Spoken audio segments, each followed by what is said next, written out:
Hello everyone, আমি পিয়ালি। আমাদের ছোট্ট সংসারে তোমাদের জানাই অনেক অনেক স্বাগত এবং অনেক অনেক ভালোবাসা। হ্যালো বন্ধুরা, কেমন আছো তোমরা সবাই? আশা করছি সবাই ভীষণ ভালো আছো, আমরাও ভালো আছি।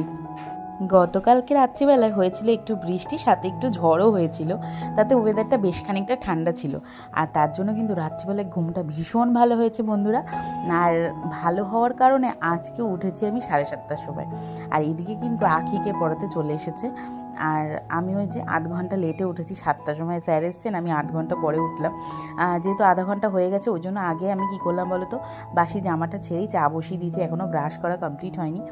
ভাবলাম না, আগে চাটা করে নিই, তারপরে কিনা আমি আমার বাদবাকি যেসব কাজ আছে সেগুলো করবো। উনি আধা ঘন্টা হয়ে গেছে এসেছে, তাই জন্য।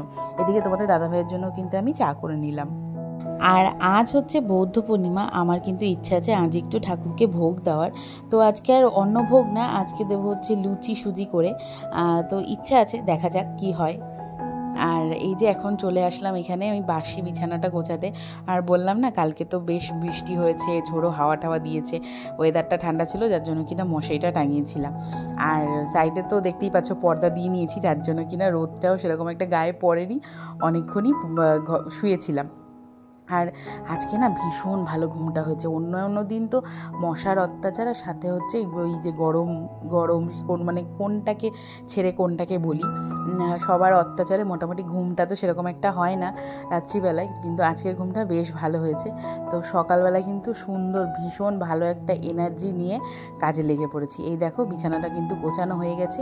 আর আজ হচ্ছে বৌদ্ধ পূর্ণিমা, তো আমি ওই যথারীতি যেরকমভাবে অন্য দিনের পুজোগুলো দিয়ে থাকি সেরকম আজকেও করব। আজকে এখন থেকে উপোস রয়েছি, এখন আমি চা কিচ্ছু খাবো না। আর ওই যে সকালবেলা উঠেই কিন্তু আমি আগে চা বসিয়ে দিয়েছি, শুধুমাত্র বাসি জামাটা ছেড়ে। আর এখন আমি ব্রাশটা করে নিলাম। আর এই তো এখন ঘরের যে টুকটাক যে কাজ আছে সেগুলো করব। তারপরে ইচ্ছা আছে ঠাকুরকে একটুখানি শুকনো ভোগই দেবো। শুকনো ভোগের মধ্যে মানে সেটা বানিয়ে দেবো। ইচ্ছা আছে একটু লুচি আর সুজি করে দেবো। তো এখানে আমি একটু রেডি হয়ে নিই। আর দিনের মধ্যে তো 100 বার স্নান করা পরে কোনো সমস্যা নেই। স্নান আজকে সকাল সকাল করিনি, কিন্তু একটুখানি পরে স্নান সেরে আমি লুচি সুজিটা করব ঠাকুরের জন্যে। আর গতকালকে ওই যে বললাম বৃষ্টির জন্য একটু ওয়েদারটা ভালো ছিল, তো ভাবলাম কি যে না, প্রতিদিন তো 4-5 বার করে স্নান করা হয় বললামই, তাই জন্য আর কালকে রাত্রিবেলায় স্নান করিনি। তাই বাসনগুলো শুধু এঁঠোটা ধুয়ে রেখে দিয়েছিলাম বেসিনের মধ্যেই, তো এখন মেজে পরিষ্কার করে নিচ্ছি।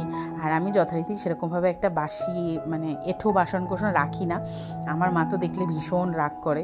তো জানি না, আজকে তো আমি এঁঠোটা রাখিনি, জাস্ট ধুয়ে রেখে দিয়েছিলাম। তো যাই হোক, ওই এক একদিন তো এরকম হয়ই বলো, ইচ্ছে করে না। আর এখন কিন্তু চলে এসেছি পুজো দিতে। আমার কিন্তু পুজো সব কিছু রেডি হয়ে গেছে। আর আজকে না শুধু মনে হচ্ছিলো কী বলো তো, তোমাদেরকে শুধু এই ফুলের যে থালাটা, এটাই শুধু আমি অনেকক্ষণ ধরে ভিডিও করেছি জানো তো, কিন্তু তোমাদের সঙ্গে শেয়ার করেছি খুবই সামান্য।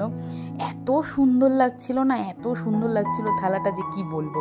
আমার তো মনে হচ্ছিলো অনেকক্ষণ ধরে তোমাদেরকে দেখাই। তো যাই হোক, অনেকক্ষণ ধরে দেখালে তো হবে না, ভিডিওটা অনেকটা বড় হয়ে যাবে। আর এই যে এখন আমি কিন্তু সমস্ত ভগবানের পায়ে ফুলগুলো দিয়ে নিয়েছি।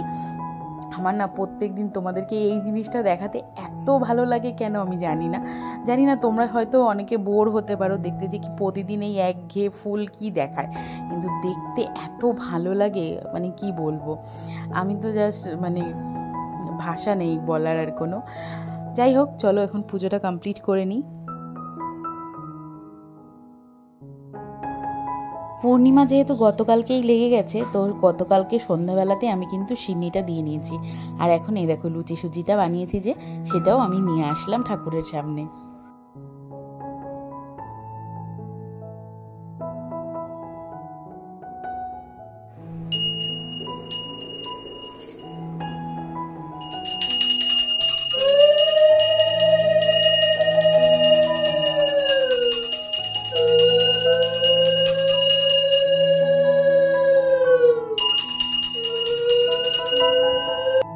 ভিডিওতে তো তোমরা দেখলে এই শুরু হলো আর এই শেষ হয়ে গেল পুজো দেওয়া, কিন্তু না বন্ধুরা, অনেকটা সময় লেগেছে পুজো দিতে। পুজো একটু সময় নিয়েই দিলে বেশি ভালো লাগে আর কি, মনটাও ভালো থাকে। তো যাই হোক, মন ভরে শান্তি মতো পুজোটা দিয়ে নিলাম। এখন চলে আসলাম আবার রান্নার দিকে, কারণ কেন না তো এখন অনেকটা দেরি হয়ে গেছে। আমার মেয়ে পড়তে গেছে, এসেই বলবে মাম খিদে পেয়ে গেছে। তাই জন্য আগে আমি উঠেই ভাতটা বসিয়ে দিচ্ছি। ভাত বসিয়ে তাড়াতাড়ি করে একটুখানি আলু পটল কেটে নেবো, করবো হচ্ছে আলু পটলের তরকারি।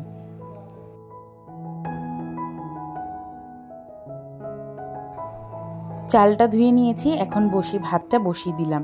আর আজকের ভিডিওটা আর বড় করলাম না, আজকের মতো আসি। দেখা হবে নতুন একটা ভিডিও নিয়ে। আজকের ভিডিওটা কেমন লাগলো সেটা কিন্তু জানাতে একদম ভুলো না। ভালো লাগলে একটা লাইক করে যেও, সাবস্ক্রাইব করে আমার এই ছোট্ট পরিবারটার পাশে থেকো। ভালো থেকো, সুস্থ থেকো, টাটা।